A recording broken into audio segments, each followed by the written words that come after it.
Alors, j'ai la joie de vous retrouver et pour partager la parole de Dieu avec vous.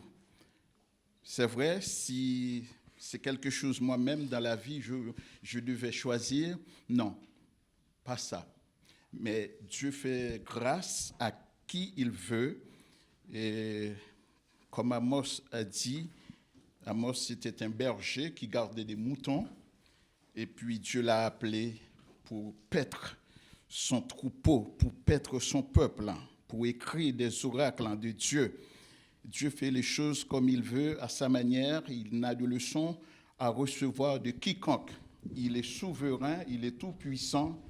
Il fait ce qu'il veut. C'est ce que nous dit la Bible. Et moi, je le crois. Parce que moi qui suis, je suis maman à 4 garçons, quand je vois les autres qui mènent leur vie, et moi je suis le seul à être dans ce milieu, donc je m'incline devant les seigneurs. Ce matin, je veux vous parler, je vous propose quelques textes de la Bible.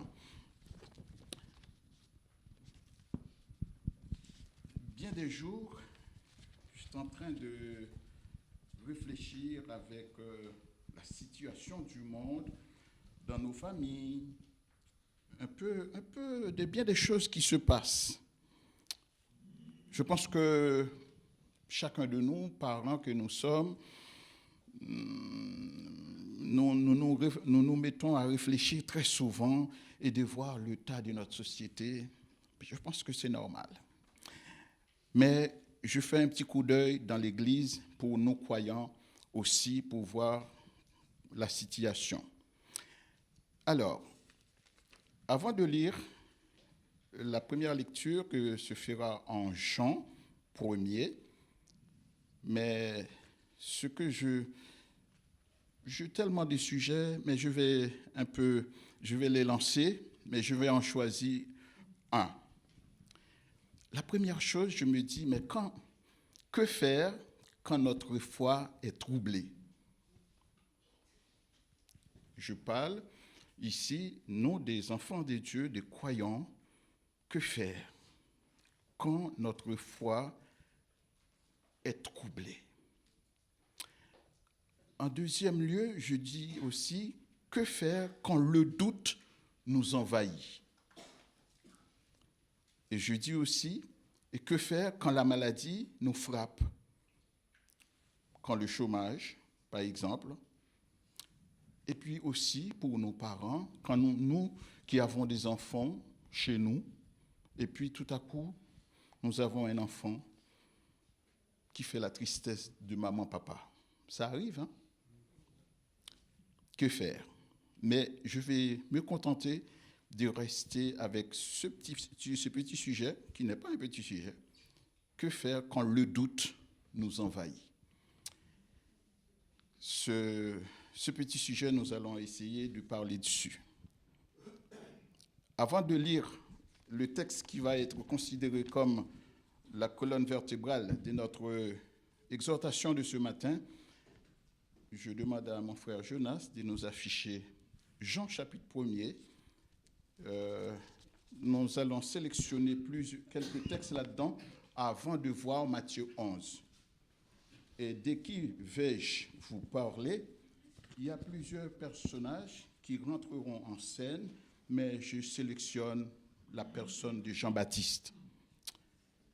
Quand nous comprenons la venue de ce garçon, si j'ose dire ainsi, sa naissance, un papa qui était déjà âgé et également sa maman qui était déjà avancée en âge, mais Dieu l'a donné à cette famille, dans cette famille, et qui avait une mission bien déterminée.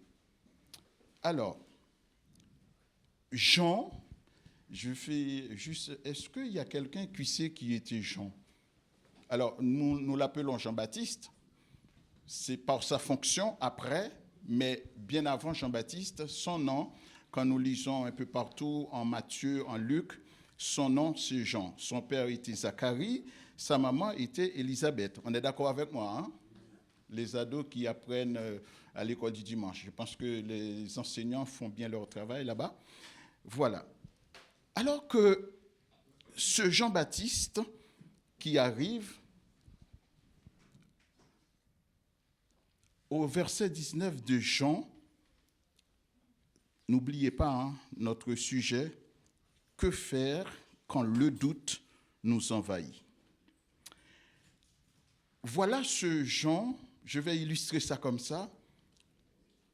Vous savez que je disais dans une réunion, mes frères s'en souviennent, mes frères, le groupe d'hommes s'en souviennent. J'ai envie de dire que Jean-Baptiste, c'est comme s'il était les porte-parole ou bien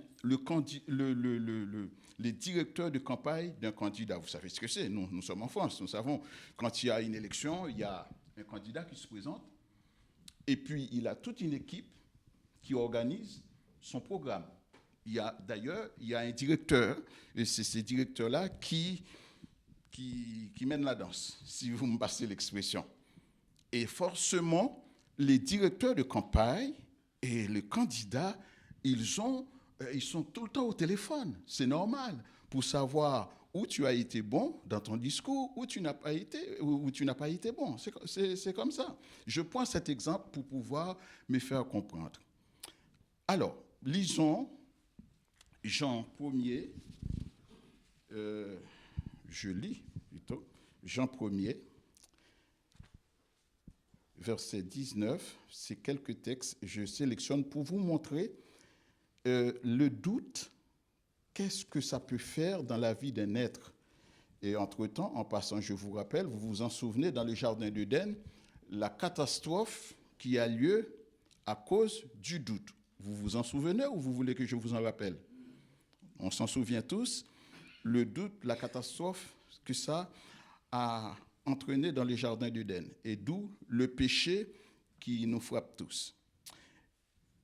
Il y a un document, je n'ai pas pris, c'est mes lunettes, alors je vais lire comme ça. Voici le témoignage, c'est Jean-Baptiste, le cousin de Jésus. Jésus a 6 ans de plus que Jean-Baptiste.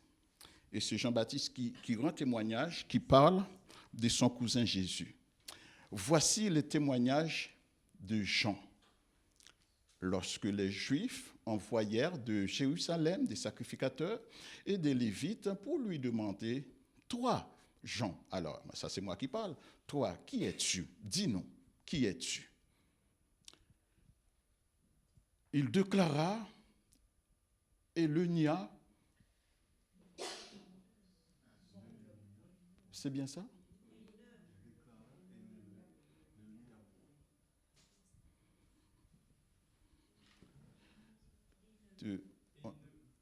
C'est bien le texte, frère? J'ai bien souligné le verset 20 comme ça? C'est ça? Bon, d'accord, ok. Il déclara, c'est Jean-Baptiste qui parle, et ne le nia point, il déclara qu'il n'était pas le Christ.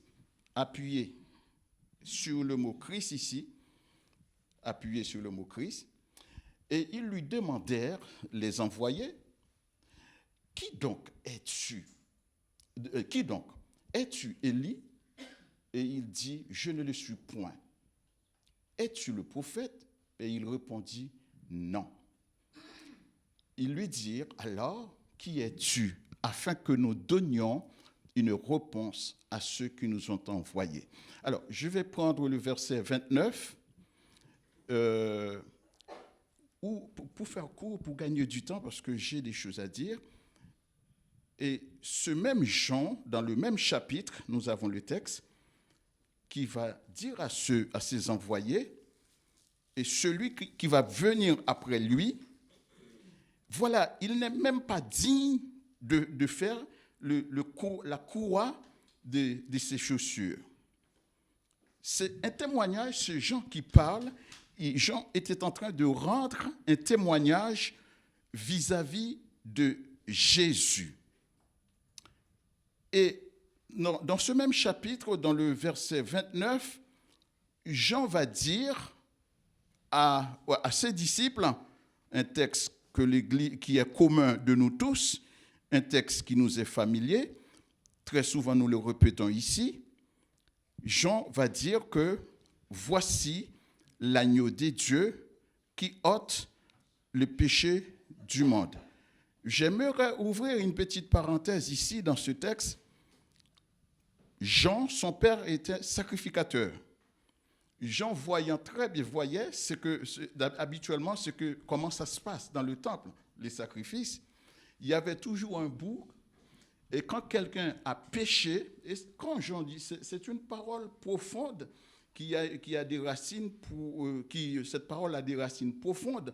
Quand Jean dit, voici l'agneau des dieux qui ôte le péché du monde, et Jean avait l'habitude de voir, quand un juif avait péché, il fallait, c'est un texte qui est repris, les gens qui étudient la théologie, ils savent ça très bien, c'est une parole qui est reprise, c'est une parole qui avait été dite en Lévitique chapitre 16, et comme Jean lui-même, c'était un juif, il connaissait très bien le judaïsme, le fonctionnement des choses. Or, Jean a repris cette parole pour pointer du doigt, indexer Jésus, de dire, voici l'agneau des dieux qui ôte le péché du monde. Verset 29. Au verset 36, cette même parole est reprise dans Jean chapitre 1er, chapitre 1er, verset 36 de Jean. Maintenant, je recommence tout au départ de là où j'en étais, en Jean 1er, verset 19-20. Voilà que les Juifs, comme ils savaient il devait y avoir un Messie. Est-ce que vous êtes là? Vous êtes là? Vous m'entendez bien là? Vous me captez? Je vous capte. Hein? Est-ce que vous me captez? Je ne veux pas une mouche bouge dans la salle. Je vous demande ça. Je prête votre attention. Nous ne sommes pas venus ici pour... La Bible me dit, dans notre Bible, la Bible nous dit, la foi vient de ce qu'on entend. Et je peux vous dire, c'est une bonne occasion quand nous sommes réunis comme ça pour parler de la parole de Dieu. C'est un moment solennel. Il y a un frère qui a cité le mot dans sa prière. Comme ça, oui, c'est un moment solennel. Nous écoutons la parole de Dieu. Et lorsque les Juifs savaient, il y avait un Messie. C'est pourquoi je vous disais tout à l'heure le mot Christ. Ils savaient qu'il y avait un Messie qui devait venir. Mais quand Jean est entré en scène, rappelez-vous, il y avait 400 ans de silence. De Malachie à Matthieu, plus de prophètes. Plus de prophètes qui parlent au nom de Dieu. Et Jean, la dernière fois, j'ai utilisé un mot, frère Georges va m'entendre, je disais le mot irruption, alors pas dans le sens péjoratif, mais je ne vais pas utiliser le mot irruption, mais je vais utiliser, il a fait une apparition, il est entré en scène, et quand Jean est entré en scène, son message en Matthieu chapitre 3, verset 3, Jean va dire que « Repentez-vous, car le royaume des cieux est proche ».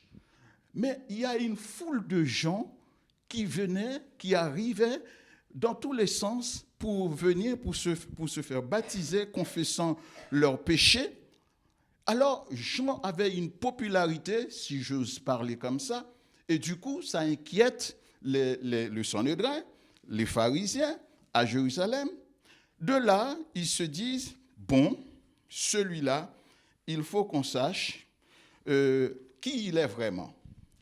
Et là, dans ce texte, dans Jean chapitre 1er, verset 19-20, et maintenant, l'interrogation, c'est de demander à Jean, dis-nous qui tu es.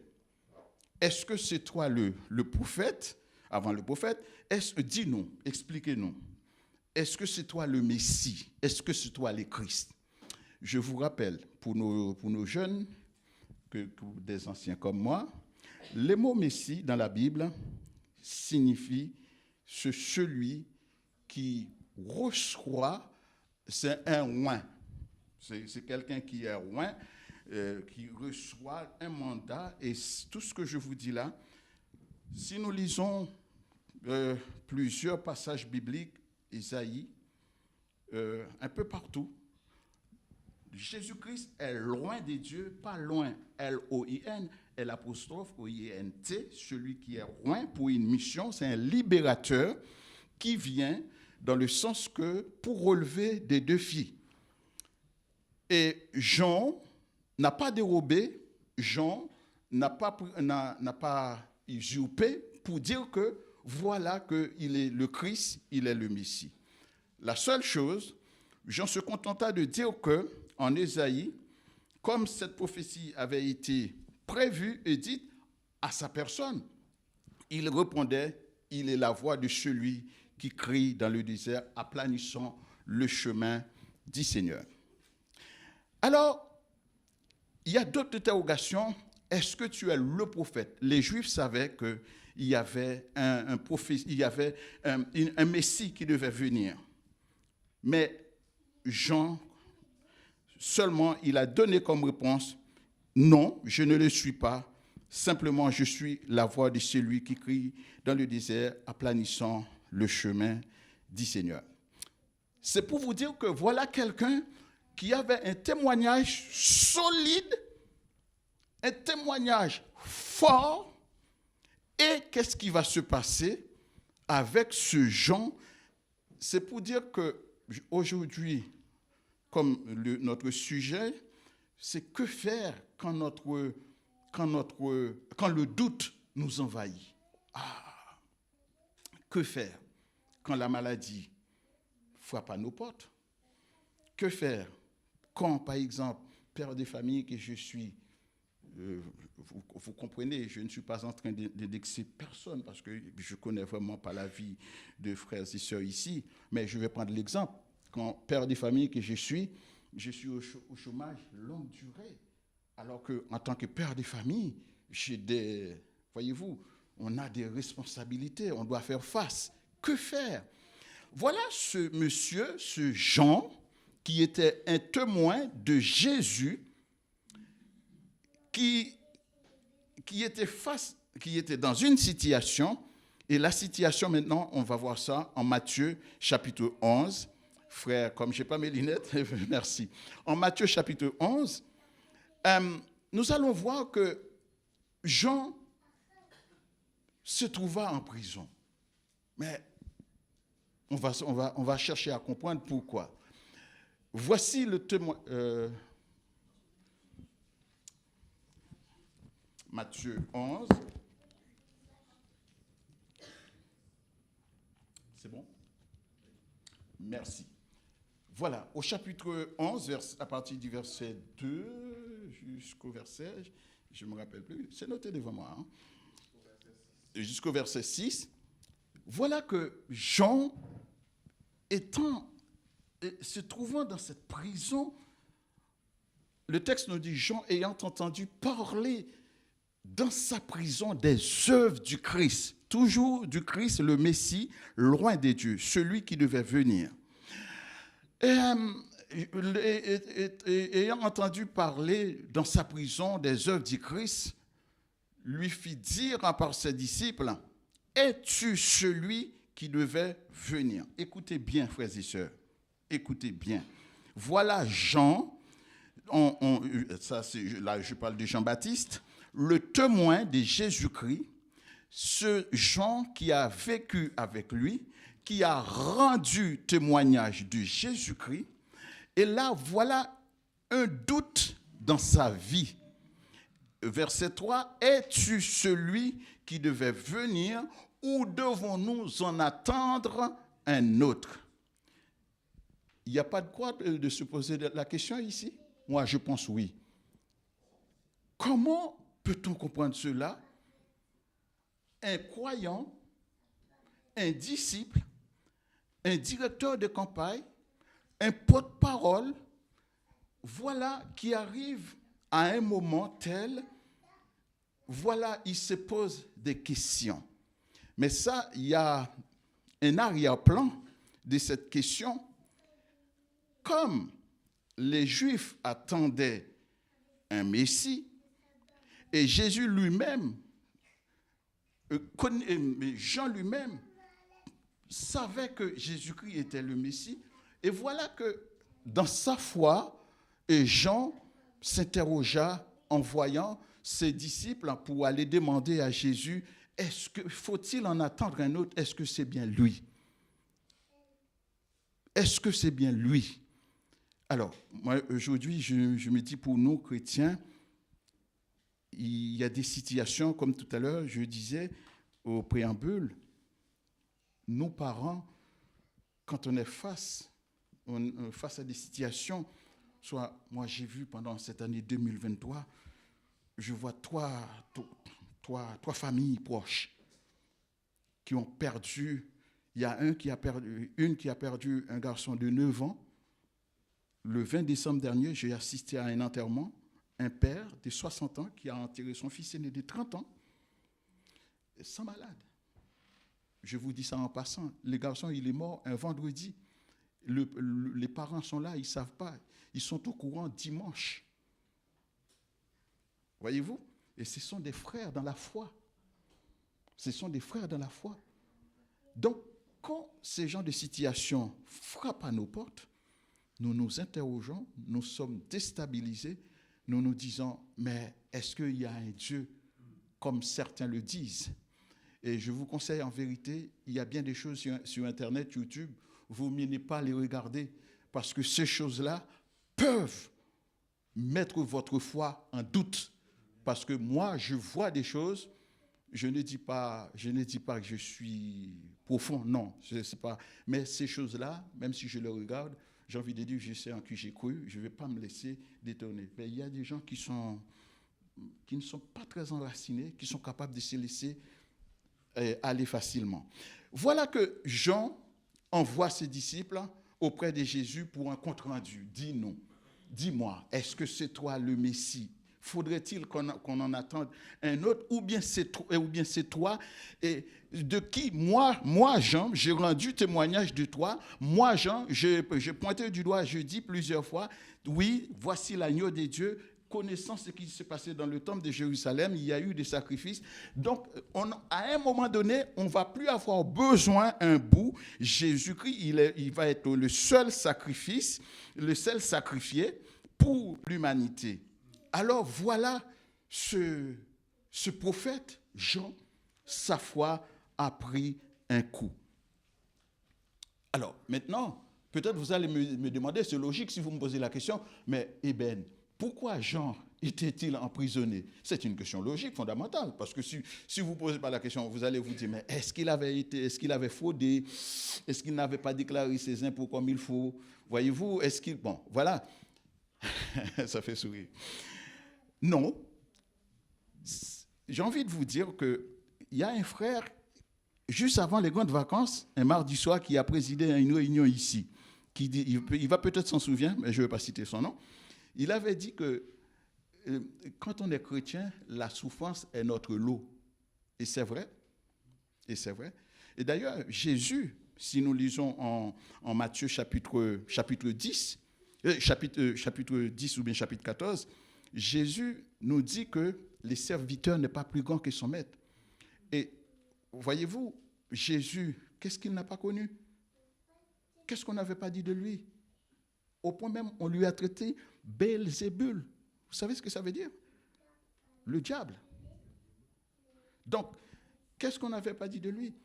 Alors maintenant, en Matthieu chapitre 14, nous allons voir la raison pour laquelle Jean avait été emprisonné. Ça vous intéresse de le savoir?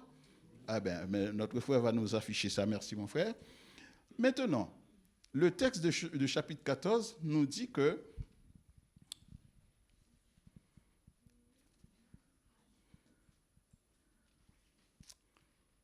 voilà, merci frère. Je n'ai pas le temps pour gagner du temps, je n'aurai pas le temps pour dire qui était Hérode, mais c'était un représentant romain. On l'appelle roi, mais je ne sais pas s'il était exactement roi ou bien un préfet ou un procureur, mais c'était un haut placé.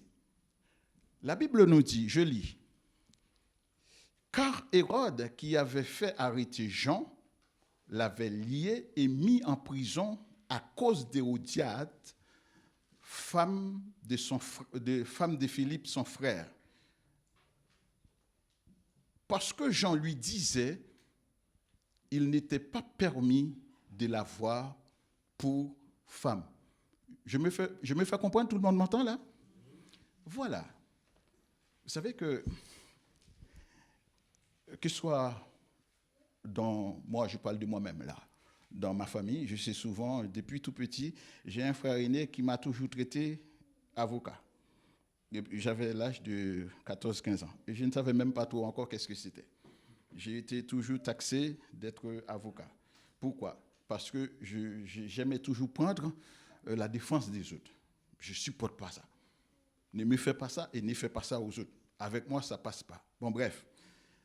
Voilà que je vais dire que par là, pour nous chrétiens, il y a des choses qui nous sont insupportables de rester les bouches fermées. Non. Que ce soit dans l'Église, dans l'Église ou bien dans nos familles, dans la société, nous sommes limités dans la société. Mais dans nos familles, dans l'Église, ce n'est pas parce que je suis magistrat, je ne suis pas juge, mais il y a des choses, non. Il faut voir les choses en face. Non, il y a des choses, on ne peut pas accepter ça comme ça. Pour la communauté, la chose n'est pas bonne et ça peut affecter plus d'un. Non, ce n'est pas bon. Et nous voyons, et ce texte-là, si nous voulons donner un autre nom, on dirait que ça s'appelle l'inceste. Ça ne se fait pas. Voilà, c'est une vérité, comme on dit, toutes vérités ne sont pas bonnes à dire, mais il faut le dire. Jean-Baptiste, un serviteur de Dieu, connaissant ce que dit, si vous lisez Lévitique chapitre 18, vous allez voir ce que dit ce chapitre, Lévitique, tout ce qui est lien familial, un cousin et une cousine, frère, sœur, des liens comme ça, la Bible nous met en garde contre ça. Alors, c'est pour cette raison, Jean-Baptiste a été mis en prison parce qu'il avait dit, il avait fait une déclaration et qui était tout à son honneur de dire à Hérode, cela n'était pas permis de prendre la femme de ton frère pour ta femme. Ça ne se fait pas. Ça ne se fait pas. Et ça, ce que je suis en train de vous dire là, comme nous avons des jeunes parmi nous, si nos jeunes, ils prennent le temps, parce qu'on ne sait jamais, parce qu'il y a des choses qu'on fait souvent, on les fait dans l'ignorance. Je me permets de dire cela. Vous savez, des relations proches comme ça, souvent il y a des maladies. Je ne suis pas médecin, je ne veux pas dire des choses que je ne dois pas dire, mais tout ce qui est, par exemple, cousin, cousine, frère, sœur, ces genres de choses comme ça, éviter. Et nos parents, il est de notre devoir, parce que nos enfants, ils grandissent, ils ont 12 ans, 15 ans, 13 ans, ils ne savent pas, ils ne connaissent pas. C'est à nos parents aussi de leur dire, ça c'est ta cousine, ça c'est ton cousin. Vous me comprenez? Je ferme la parenthèse, d'accord? Je ne suis pas le pasteur de l'église, mais je suis un chrétien qui ayant un peu de bon sens, je sais qu'il y a des choses qu'on doit faire, il y a des choses qu'on ne doit pas faire, surtout avec la biomanie. OK.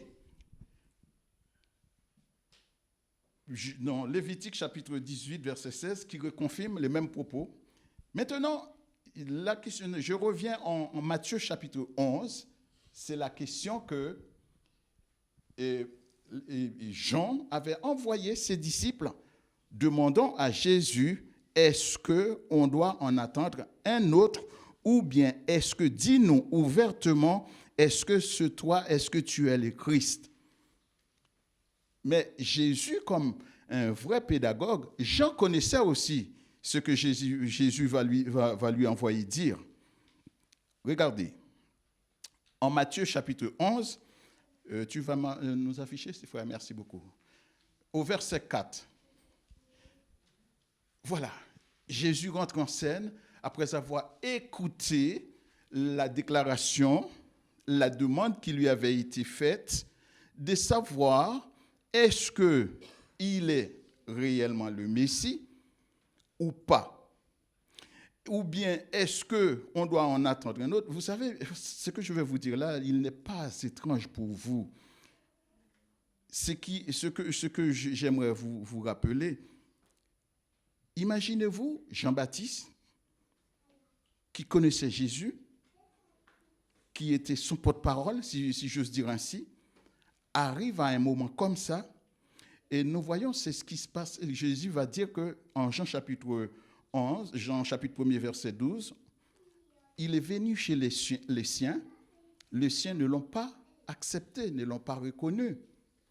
Et c'est ce même sujet qui continue dans notre société, alors que Jésus est venu déjà bien longtemps. Jésus est né comme Messie, mais la société, pour certains, l'attendent encore. Il y a un Messie qui doit venir.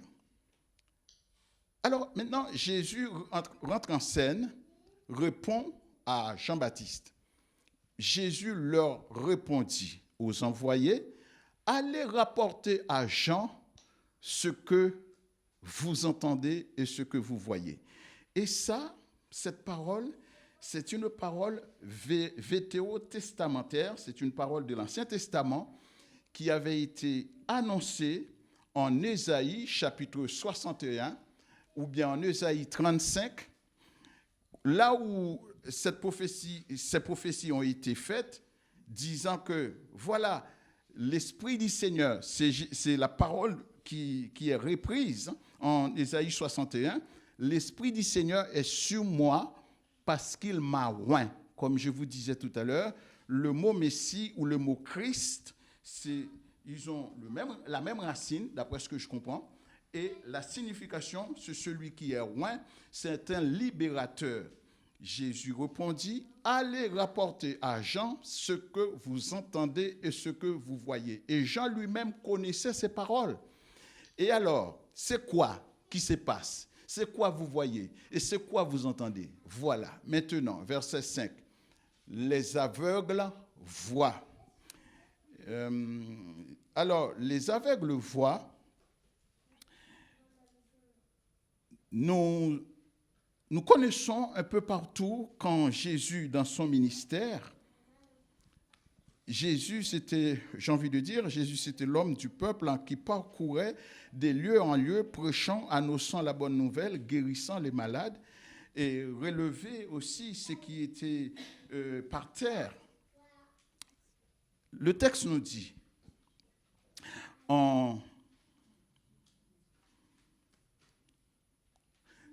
les aveugles voient, les boiteux marchent, les lépreux sont purifiés, les sourds entendent, les morts ressuscitent et la bonne nouvelle est annoncée aux pauvres.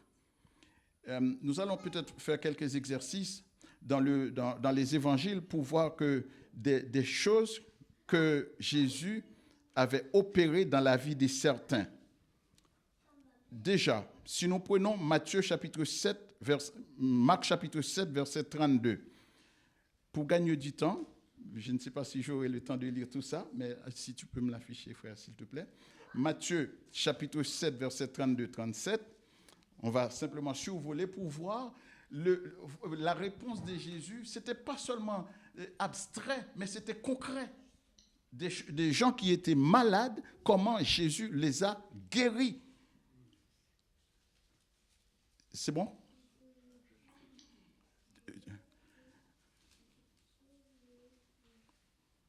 OK. En Matthieu chapitre 7, Marc chapitre 7, verset 32-37, Jésus, on lui amena un monsieur, un sourd muet, quelqu'un qui était muet, sourd, très souvent, il me semble, les gens qui sont muets, souvent, ils ont ces deux pathologies en même temps. Et que fait Jésus quand on lui emmena ce monsieur? Jésus l'a guéri. Amen. C'est l'une des actions. C'est comme si j'ai envie de dire que c'est dans son cahier de charge, dans son programme, depuis Ésaïe chapitre 61, ce qui avait été prévu et dit. Et Jésus est en train de mettre en exécution dans son cahier de charge ce qui avait été prévu. Les sourds entendent, les muets parlent. Jésus, ayant cette autorité comme Messie, il a pu faire ce genre de choses de manière concrète. Et nous avons aussi en Marc chapitre 9 verset 25, un monsieur toujours, un enfant qui avait été, un démon l'avait possédé. Jésus, ayant l'autorité sur ces démons, a pu dire à ces démons, il leur donne, il les commande de lui dire, sors. C'est toujours dans le cahier de charge de Jésus-Christ comme Messie. Et nous avons en Matthieu chapitre 9, verset 24-25, une fille qui était morte. Jésus, vous savez, il y a des beaux parleurs. Non seulement il y a des beaux parleurs, les moqueurs, ça ne manque pas. Quand cette fille était morte, le père de l'enfant a fait appel à Jésus. Et lorsque Jésus est arrivé, il y a toute une pléiade de gens. Bon, il y en a de toutes sortes, j'ai envie de dire. Il y en a ceux qui sont là par compassion. Et il y en a aussi qui sont là pour la médisance, pardon de dire ça comme ça. Mais Jésus, ayant l'autorité, Jésus, le Messie, le Maître, les gens disent ce qu'ils voulaient, mais Jésus, avec son autorité, il a pris l'enfant et il l'a ressuscité, si j'ose dire. Il l'a fait revenir à la vie. Voilà l'autorité, le pouvoir de ce Messie qui avait été promis. Et j'aimerais plus ou moins m'avancer pour terminer. Jésus aussi a guéri des lépreux. Ça, nous connaissons tout ça. C'est que des rappels. Tu dors là, sœur Julie, non? Tu dors? Non, pas toi, l'autre Julie, non? Non, il ne faut pas dormir, Donc, Jésus a l'autorité pour faire des choses extraordinaires. Et c'est sa mission, c'est son autorité. Alors, j'ai envie de vous dire que, pour revenir à notre sujet en passant, quand le doute nous envahit, bien-aimés, nous avons intérêt à fixer nos regards sur Jésus. Nous avons vu avec le groupe d'hommes un homme qui avait été mis à mal. Ce monsieur, Job, je ne sais même pas comment décrire sa situation. Mais il n'a pas, malgré le conseil de sa femme, il a tenu bon. Il n'a pas nié l'existence de Dieu. Je crois que c'est un exemple. Franchement, je crois que c'est un exemple à garder. La situation de Jean-Baptiste, elle n'était pas glorieuse. Étant en prison, et finalement, vous savez comment sa vie va être terminée? Il a été décapité. Et j'ai envie de dire juste un petit conseil à l'Église. Nous, parents, nous devrions être très vigilants vis-à-vis des conseils que nous prodiguons ou bien nous transmettons à nos enfants. Vous savez que la maman de cette jeune femme était complice dans cet assassinat. Parce que, comme Hérode était un haut placé, c'était un haut gradé, et la parole d'un roi est irrévocable. Et il avait dit avec serment, et cette jeune femme, demande-moi ce que tu veux, je te le donne. Et voilà, puisque Jean-Baptiste, est-ce que je peux dire ça comme ça, était une pièce gênante, ou bien si je veux dire ça comme ça, était un troubleur, c'était quelqu'un qui met le trouble dans cette relation. Et qu'est-ce qui s'est passé? Et malheureusement, cette jeune femme a été voir sa maman, demander des conseils, et sa maman lui a dit que voilà, demander la tête de Jean-Baptiste. Vous savez, attention, parce que les conséquences peuvent être très graves. Et pour terminer, toujours Jésus, on marche en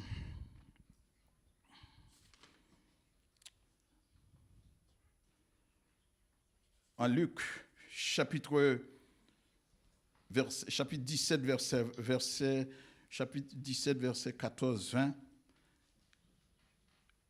Jésus rencontre un cortège. Ah, ça c'est extraordinaire ça. À votre avis, quel type de cortège? Mariage ou bien quoi? Un cortège funéraire. Waouh! Ah, moi, je veux servir Jésus. Hein. Et ce cortège funéraire, la Bible nous explique, c'est une maman veuve en Israël. Une maman veuve en Israël, ce n'était pas une mince affaire, ayant un seul enfant, et cet enfant est mort. Maintenant, Jésus, dans deux cortèges. Il y a le cortège de Jésus, il y a un cortège funéraire. OK. Et de là, Jésus a dit, attends. J'ai quelque chose à dire, ça j'aime bien ça. Ça, c'est moi qui parle. Hein. Jésus dit, attends, j'ai quelque chose à dire aux morts. Il demande au porteur, nous n'avons pas le texte, hein, mais c'est écrit dans la parole de Dieu. Pardon? Oui, c'est Luc 17. Hein. Et Jésus dit, s'il vous plaît, j'ai quelque chose à dire aux morts. Et on a déposé les cercueils. Et Jésus a parlé aux morts. Il a dit aux morts, jeune homme, lève-toi. Voilà l'œuvre du Messie. Voilà ce que notre Jésus est capable de faire. Vous savez, quand on parle de Jésus comme ça, si on n'a pas fait des expériences avec lui, on ne peut pas comprendre exactement ce qu'il est capable de faire. Mais quand nous, on a fait des expériences avec Jésus, notre foi est bien enracinée et bien profonde en Jésus-Christ. Mais si vous ne l'avez pas expérimenté, quand on parle comme ça, c'est des gens, bon voilà, après une semaine de travail, bon voilà, ils viennent juste pour passer le temps. Non, moi je ne suis pas venu ici pour passer le temps, c'est sérieux. C'est sérieux, je sais que d'où Jésus m'a pris, donc je sais en qui je crois, voilà, ma foi est en Jésus-Christ. Alors, que faire quand le doute envahit notre cœur? Que faire? Faut-il démissionner? Ou bien faut-il avancer? Ou bien faut-il prier? Ou bien que faire? Non. Quand le doute, je sais, moi aussi, je suis l'objet de ça aussi. Je sais. Je suis l'objet des attaques, je suis l'objet des critiques, je suis l'objet de comme vous. Je suis comme vous. Mais cela ne me fait pas démissionner. Donc, quand le doute nous envahit, ayons le regard fixé sur Jésus. Gardez à lui. Parce que notre Seigneur nous fait cette promesse. Il nous dit, alors, c'est vrai, quand la tempête s'élève, mais Jésus nous dit, il est toujours avec nous. En plus, il dit tout le jour. Et je comprends, en fait, il y a des situations, quand cela nous arrive, comme dit l'expression, c'est le ciel qui nous tombe sur la tête. Oui, je comprends ça. On est des êtres humains, parce que nous y attendons pas. Et tout à coup, je prends l'exemple de cette famille. Un vendredi, la famille était à l'église tous les week-ends. Ils ont été dans leurs activités. Voilà, ne sachant pas ce qui se passe. Et puis, un dimanche soir, la police, vers 20h, parce que le monsieur, on est proche, on se connaît, on se voit tous les jours, on se parle tous les jours. C'est un frère dans la foi, on se parle tous les jours. Et puis, un lundi matin, vers 5h20, je suis au travail. Et je vois un message sur mon téléphone. Bien-aimé, je lis 3 fois le message pour comprendre ce qui s'est passé. 3 fois. 3 fois. Et je tremble. Je tremble. Quand le frère m'a dit, m'envoie le message pour me dire, mon fils aîné est mort. Mais je ne comprends pas. Je ne comprends pas. Je ne comprends pas. Je ne comprends pas. Et il y a des faits, il y a des choses qui nous arrivent. Nous sommes déstabilisés. Mais Si nous prenons l'exemple de Job, qui a perdu ses enfants, qui a perdu ses biens, qui a perdu tout, sa peau, non, ici au-dessus de cette chair, je ne sais combien de fois le nom Job est cité, mais c'est un exemple pour nous. Pourquoi il est un exemple pour nous? Parce qu'il a tenu bon, il n'a pas démissionné. Ayons les regards sur Jésus. Quand le doute nous envahit, quand le doute prend place, quand le doute veut nous emporter, je ne sais où, mais ayons les regards sur Jésus. Et Jésus nous fait cette promesse en Matthieu 28, verset 20. Il nous dit, il est toujours c'est lui qui nous fait la promesse, il nous dit, il est toujours avec nous jusqu'à la fin du monde. Voilà. Je comprends que la situation dans nos familles, au travail, ça peut être difficile, mais Jésus est là parce qu'il nous fait la promesse. Quand le doute nous envahit, pensons, Jésus est là. Que Dieu nous bénisse.